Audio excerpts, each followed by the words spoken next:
আপনার মাথায় কেন আমি বিদেশ দেশের এক মালয়েশিয়া মাছ খাইছি বুঝছেন, আবার সৌদি আরবে মাছ খাইছি, তারপর এই ঘুরে আসি স্যার এই চাষাবাদ করে বহুত টাকা কামাই রুবি হয়েছি, 3 মেয়ে বিয়ে দিয়েছি, সামাল বিদেশ দিয়েছি, একতলা বিল্ডিং হয়েছি।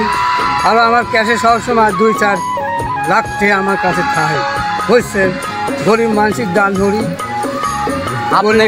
আপনাকে এই বুদ্ধিটা দিলে কিনা? এই বুদ্ধি আমি অটোমেটিক এই ঘুরিয়ে ঘুরিয়ে কোনো ব্যবসা পাইনি, সব ব্যবসায় খালি ফল চাতুরি, এই ব্যবসায় কোনো ফল চাতুরি নেই বুঝছেন। আপনি দিন এই শাক বেচে দিন কত টাকা? দিন 500, 400, 300 প্রতিদিন বিক্রি হচ্ছে। 1000 টাকা হয়, 2000 হয়।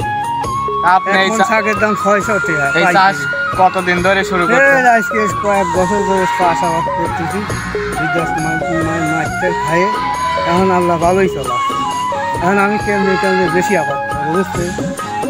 আমার নিজের জমি কম আছে, আর জমি লাহে চাহে আবাদ করে। প্রত্যেক বছরই লোক আছে গাড়ি চলায়, গাড়ি থুয়ে কাজ খেলে, গাঁদা খায়, আসে বউ মারে, তারে কোনো কাম কাজ নাই, তারে মাথায় বেরোনো নাই, তারে আবাদ টাবাদ করলে পরে তাদের সংসার ভালোই চলে বুঝছেন।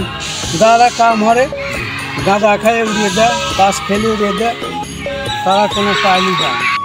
আপনারা এই বাথুরি বাদ দিয়ে সারে, গাঁদা খাওয়া বাদ দিয়ে সারে আপনি আমার মতন কোনাকাঙ্ক্ষিত আবাদ করেন, তাতে বহুত উন্নতি আছে, বাড়ির শান্তিও আছে।